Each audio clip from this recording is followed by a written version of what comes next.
메타버스란 단어는 더 이상 먼 미래의 환상이 아니게 되었습니다.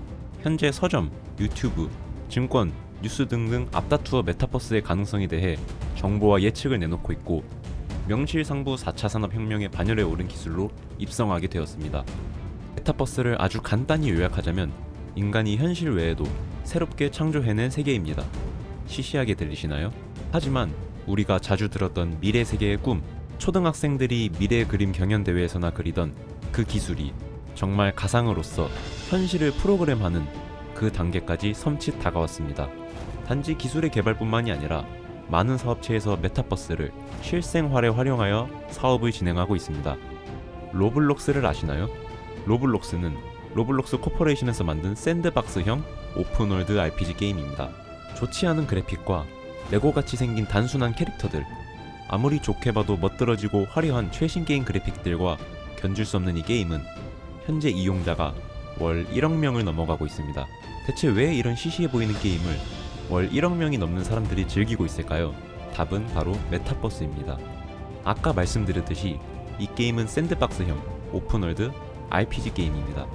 RPG는 대충 들어보셨겠지만 샌드박스는 뭐고 오픈월드는 대체 뭘까요? 샌드박스는 모래사장이라는 뜻을 가지고 있습니다. 아이들이 모래사장에서 모래성을 만들고 모래 주먹밥을 만드는 모습을 알고 계시죠?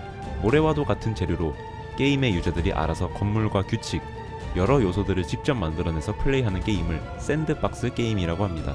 오픈월드는 직역하면 열린 세상, 규칙들이 딱딱 정해져 있고 주어진 미션만을 클리어해야 하는 것이 아닌 게임을 하다 게임 내에서 핫도그도 사 먹고 등산도 하고 버스도 타고 마치 우리의 세상을 게임 속으로 그대로 옮겨놓은 듯한 구현 방식을 오픈월드라고 합니다. 로블록스는 이 두 가지의 RPG를 합친 게임입니다. 이해가 가시나요? 로블록스에는 반드시 깨야 하는 미션도 없고 경쟁이 굳이 있을 필요도 없습니다. 플레이어들이 스스로 서버를 만들고 게임의 규칙과 방식을 정해서 스스로 재미있는 요소를 창조해 가상의 세계에 현실에선 불가능한 제2의 삶을 만들어 살아갑니다. 다른 사람들의 인생, 색다른 경험과 짜릿한 성공을 이루어보고 싶지만 현실의 리스크가 너무 클 때가 많습니다. 로블록스 같은 게임은 그것을 가상의 현실에서 이룰 수 있게 해주고 그것이 월 1억 명의 사용자 수의 원천이 되었습니다. 로블록스가 메타버스의 흥미로운 가능성을 보여주었지만 로블록스보다 더 실제 현실 세계에 밀접하게 연관된 메타버스를 소개해드리고 싶습니다. 어스2라는 플랫폼이 있습니다. 어스2를 직역하면 지구2, 즉 두 번째 지구 정도로 해석할 수 있는데요. 사용자들은 이 가상지구에 대해 부동산을 사고 팔아서 소유권 주장을 할 수 있습니다. 가상지구의 부동산을 말이죠. 전 세계의 가상토지를 검색해서 구매와 입찰을 할 수 있고 소유한 토지는 영구적으로 저장됩니다. 토지 가격은 공급, 수요, 실제 거래 가격과 잠재 가치에 따라 변동되는 등 현실과 비슷합니다. 재밌는 것은 이것으로 사고 판 토지의 돈을 실제 현금으로 인출하여 수익을 낼 수 있다는 것인데요. 부동산 거래로 수익을 내고 수익 창출을 신청하면 어스2의 개발사 트랜스퍼와이즈에서 메일로 수익 내역과 함께 입금을 해주는 방식입니다. 실제로 어느 유저가 8만원을 주고 산 반포동 부지가 400만원으로 상승했다는 소식도 있습니다. 아니 대체 가상 부동산이 어떤 가치가 있다는 거야? 라고 물어보신다면 아직 이 가상 부동산의 가치에 대해 연구가 다채롭게 이루어지진 않았습니다. 하지만 꽤 많은 유저들이 이미 가상 부동산의 거래를 시작하고 있고 상위권에서는 약 9만 달러, 즉 1억 원 정도의 수익을 올리고 있는 유저들도 있습니다. 이처럼 가상세계의 컨텐츠라고 해서 가상세계에서만 행위가 이루어지는 것이 아닌 현실 세계에서도 큰 영향력을 끼치는 메타버스 플랫폼들이 늘어나가고 있는데요. 단지 가상일 뿐이라고 눈을 돌릴 것이 아니라 우리 모두 앞으로 어떤 영향력이 있을지, 어떤 시도들이 더 생겨날지 생각해보는 것도 좋을 것 같습니다. 그렇다면 스타트업이 아닌 이미 대기업으로 성장한 기업들이 메타버스를 바라보는 시선은 어떨까요? 전 세계 기업가치 1위인 애플이 메타버스를 시도하고 있습니다. 애플은 예전부터 항상 평등한 교육의 기회에 대한 확산을 거의 경영 이념이다시피 지지해오고 실천해온 회사입니다. 교육 기회에 대한 평등과 접근성에 대해 애플은 실천해 나가고자 하는 방침을 정하고 투자를 자주 했는데요.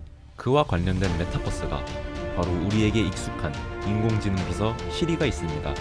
시리에겐 기본적으로 질문 기능이 있습니다. 어린아이가 밤에 밖에 누워서 달을 쳐다보다가 시리에게 지구에서 달까지의 거리를 물어본다면 시리가 그 자리에서 인터넷으로 정보를 찾아 아이에게 즉답해줄 수 있습니다. 아이는 달까지의 거리를 알기 위해 집으로 돌아가 사전을 찾아볼 필요가 없습니다. 비서라는 존재를 가상으로 만들어낸 메타버스인 것입니다. 애플의 이모티콘은 어떨까요? 미모티콘은 사용자의 얼굴을 캡처해서 애플이 디자인한 프리셋으로 개성 있는 캐릭터를 만들어주는 기능입니다. 인종과 헤어스타일, 눈 색깔과 눈썹까지 자신을 대변하는 캐릭터성을 마음대로 꾸며서 다른 사람들과 공유하고 실제 자신의 얼굴처럼 모션 캡처 기능까지 더해서 소통할 수 있습니다. 자신의 캐릭터성을 디지털 기술로 인화해 창조해낸 메타버스입니다. 페이스북 또한 오큘러스를 인수해서 메타버스로의 진입을 시도하고 있고 네이버도 제페토라는 메타버스를 출시하기도 했습니다. 다른 기업들이 메타버스에 엄청난 연구비를 쏟아붓고 흥미를 가지고 있다는 것은 이제 두말하면 잔소리로 보입니다. 마이크로소프트, 페이스북, 삼성, 테슬라 등등 각자 다른 갈래와 다른 방식, 다른 개성을 가진 메타버스를 창조하는데 몰두하고 있으며 우리는 머지않아 그것들의 프로토타입을 경험할 수 있을 것입니다. 이처럼 메타버스에는 상상만 해도 즐겁고 흥미로운 소재거리들로 가득 차 있는 세계인 듯이 보입니다. 하지만 메타버스가 어느 여타 기술들과 마찬가지로 유토피아만이 될 수는 없겠죠? 메타버스에 대한 연구와 기술이 빠르게 발전해 나가고 있는 지금 메타버스의 기술과 함께 같이 성장해야 하는 많은 윤리적 문제들과 리스크들이 있습니다. AI 시대 본능의 미래라는 책의 저자인 제니 클리먼은 기술의 발전으로 인간의 감정 중 고통과 책임을 상당수 거세해버리고 쾌락만을 추구하는 인간의 윤리적 질문들과 그 문제를 야기할 수도 있는 기술들에 대해 다룹니다.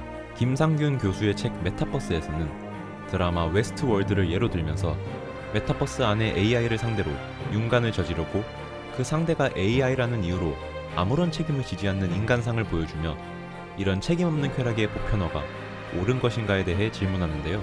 이런 윤리적 문제들을 제외하더라도 개인정보 보호, 프라이버시, 딥페이크 기술 등으로 인한 가짜뉴스, 그리고 그것들에 대한 유포 등의 많은 문제가 아직 해결되지 않은 채로 남아있습니다.